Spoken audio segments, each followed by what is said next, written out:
दर्शक tower live में आपका स्वागत है।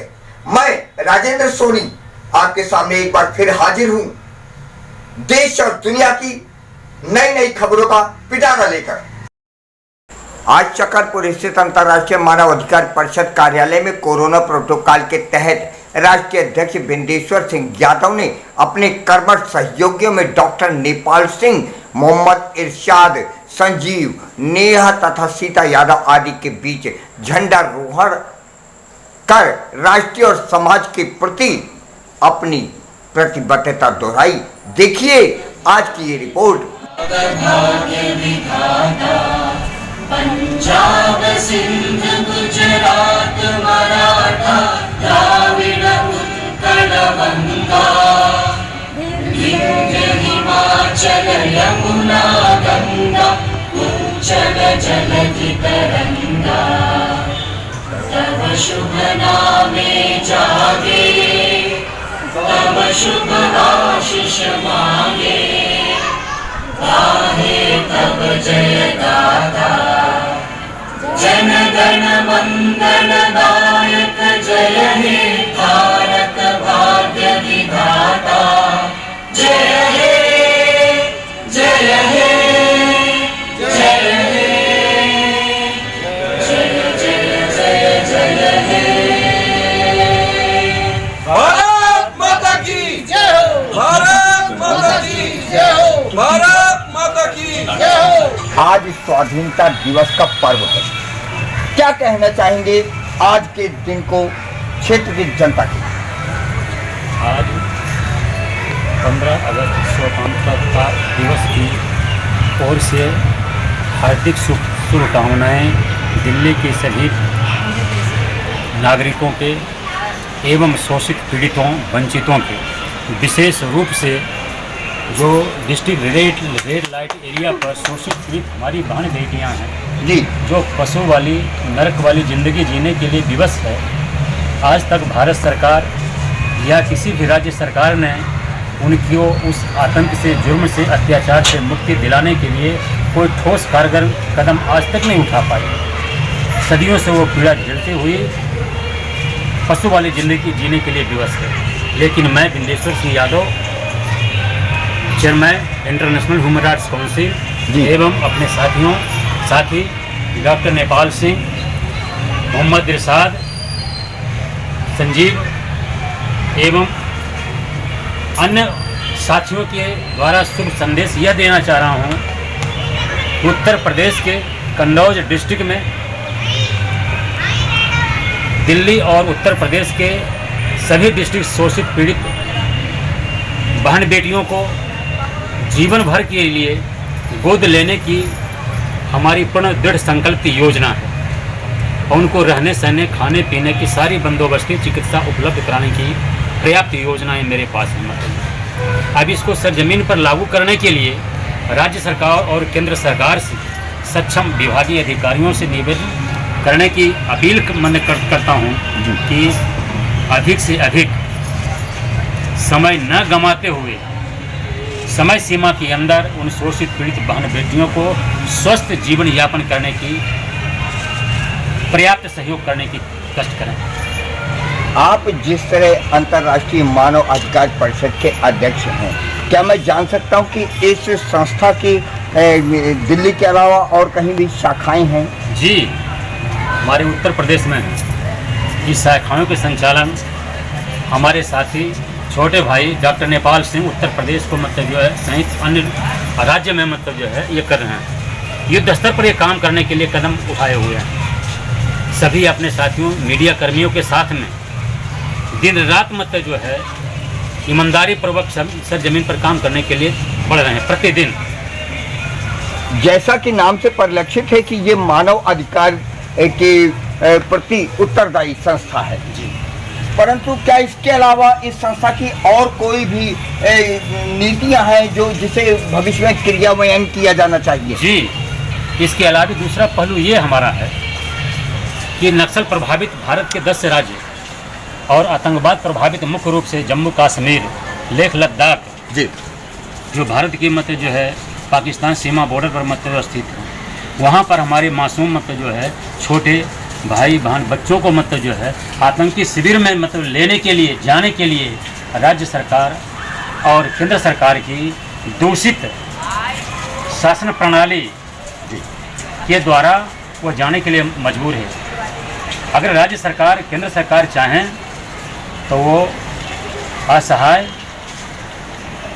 बेगुनाह मत हमारे जो भाई बहन हैं जिनको कि शिक्षा प्राप्त करने के बाद वो IAS IPS जज डॉक्टर इंजीनियर बनने के लिए उनके पास प्रतिभा पर्याप्त है, तो उधर ना जा करके आतंकी शिविर में मतलब जाने के लिए बाध्य है। यह जिम्मेदारी पूर्ण रूप से राज्य सरकार की और केंद्र सरकार की बनती है। फिर भी मैंने अपने ओर से व्यक्तिगत माननीय राजनाथ सिंह रक्षा मंत्री जी, भारत सरकार एवं अरुण सिंह राज्यसभा सदस्य भाजपा राष्ट्रीय महामंत्री के साथ संयुक्त रूप से मैंने बैठक किया है। उनकी सहमति भी प्राप्त हुई है कि इस आतंकवाद उन्मूलन नक्सलवाद उन्मूलन को समाप्ति करने के लिए हमारी शासन प्रणाली आपके साथ कदम से कदम मिलाकर चलने के लिए तैयार है। आज स्वाधीनता दिवस का पर्व है, इसी के साथ साथ आपकी अंतर्राष्ट्रीय मानव अधिकार परिषद संस्था कार्यरत है। क्या कहना चाहेंगे समाज के उन शोषितों वंचितों को, क्या संदेश देना चाहेंगे जो आज भी बहुत सारी जगह गुमनामी के अंधेरे में गायब है? जी, हमारी संस्था अंतर्राष्ट्रीय मानव अधिकार परिषद जी, जो हमारे राष्ट्रीय चेयरमैन हैं श्री बिंदेश्वर सिंह यादव जी, उन्होंने मुझे पूरे ऑल ओवर इंडिया में वाइस चेयरमैन का पद की जिम्मेदारी दे रखी है, जिसको मैं अपनी बहुत बढ़िया तरीके से भूमिका निभा रहा हूँ। इसके साथ साथ हमारी संस्था, आपने जैसे पूछा, पूरे भारत में शोषित वंचित पीड़ितों के लिए तो है ही, साथ साथ जितना भी मानव के अधिकार होता है और जो मानव के प्रति जो भी लोग मानव के विरुद्ध काम करता है, मानव का शोषण करता है, जैसा आपने भी पूछा कि आपकी संस्था क्या क्या काम करती है, किसी बहन बेटी के साथ, किसी मकान वाले के साथ, किसी किराएदार के साथ, किसी बेरोजगार के साथ, किसी के जो श्रम मंत्रालय के अंतर्गत बच्चे आते हैं छोटे छोटे, उसके साथ कोई भी काम अगर कहीं पर गलत प्रक्रिया से होता है तो हमारी संस्था वहाँ पर जाती है, देखरेख करती है। अदरवाइज मान लीजिए 18 साल से कोई छोटा बच्चा है और अगर वो बेरोजगारी के अंतर्गत वहाँ पर काम करता है तो उस बच्चे की जगह काम नहीं है, उस बच्चे की जो शिक्षा है उसको स्कूल जाना चाहिए, उसको पढ़ाना चाहिए। हमारी सरकार की जिम्मेदारी है, हमारी संस्था की जिम्मेदारी है। और हमारी संस्था निस्वार्थ काम करती है, 1 रुपये का किसी का पैसे नहीं लेती है संस्था हमारी, क्योंकि हमको सरकार दे या ना दे, हमारे साथ जितने लोग लगे, हम सभी भारत सरकार जितने भी हमारे संस्था के लोग हैं, हम सभी लोग उनसे चंदा इकट्ठा करते हैं, अपने खर्चे से जाते हैं। हमारी संस्था किसी से कुछ नहीं है। तो हमारी संस्था बड़े स्तर पर काम कर रही है, झारखंड में, बिहार में, पंजाब में, हरियाणा में, राजस्थान में, जगह जगह, उत्तराखंड में हम और चेयरमैन साहब जाते हैं, पूरी टीम जाती है। हमारी टीम में महिलाएँ काम कर रही हैं, बड़े बड़े लोग काम कर रहे हैं, जजेस काम कर रहे हैं, टीचर्स काम कर रहे हैं, डॉक्टर्स काम कर रहे हैं। इस संस्था का बहुत बड़ा जो है इसको पूरे भारत में चल रहा है। कितने राज्यों में आपकी कार्यालय है? हमारे इस समय लगभग 17-18 राज्य कार्यालय में है, तो 17-18 राज्यों में कार्यालय है। और हमारी संस्था के अंतर्गत मैंने पीछे बताया आपको, हमारी संस्था जाति और धर्म से भी ऊपर उठ करके काम करती है। हमारे साथ सबसे ज़्यादा मुस्लिम लोग लगे हुए हैं, दलित लोग लगे हुए हैं, OBC वर्ग है, जनरल वर्ग है, सभी वर्ग हैं हमारे यहाँ। ऐसा नहीं है कि कौन किस कम्युनिटी से, क्योंकि हम और चेयरमैन साहब पीछे कभी कई सम्मेलनों में गए, उन सम्मेलनों में हिंदू, मुस्लिम, सिख, ईसाई, पारसी सभी लोग वहाँ पर थे। हम 75वें स्वतंत्रता दिवस पर सभी देशवासियों को ये अपना संदेश देना चाहते हैं कि देश के अंदर अंतर्राष्ट्रीय मानव अधिकार परिषद हमारा बढ़ता रहे और इसमें अधिक से अधिक लोग। इरशाद जी, जिस तरीके से अभी मुझे बताया गया कि आपकी संस्था हिंदुस्तान के विभिन्न राज्यों में कार्यरत है, उस तरीके से दिल्ली के अंदर आपको दायित्व मिला हुआ है, तो दिल्ली के अंदर आप मानव अधिकारों को लेकर के उन लोगों के लिए क्या करना चाहते हैं जो लोग आज भी भूख से पीड़ित हैं, जिनको 2 जून की रोटी भी नसीब नहीं होती, जो कि उनका बुनियादी अधिकार है? देखिए, सबसे पहले तो मैं ये 75वां स्वतंत्रता दिवस की सबको, पूरी देशवासियों की हार्दिक शुभकामना देना चाहूँगा। और दूसरी बात जो आपने सवाल किया, बहुत अच्छा सवाल है आपका। जब तक जो ज़मीन नीचे है, नीचे वाले लोग जो भूखे प्यासे हैं, वहाँ से हम जब तक शुरुआत नहीं करेंगे हमारा देश आगे नहीं बढ़ेगा। तो हम उनके भूख को और प्यास को कैसे मिटाएं, ये हमारी संस्था करती आ रही है, हम लोग करते आ रहे हैं। हमने पूरे कोरोना काल में राशन वितरण किया, सैनिटाइजर वितरण किया, डिटोल साबुन वितरण किया।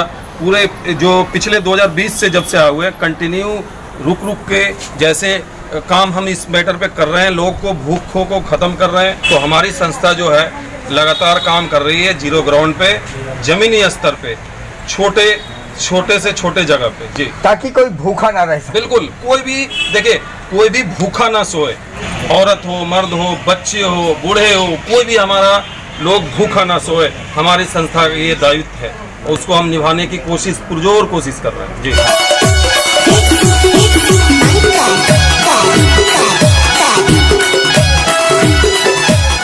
जाते जाते सब्सक्राइब करना ना भूलिए आपके अपने चैनल को एक प्यारे से लाइक के साथ।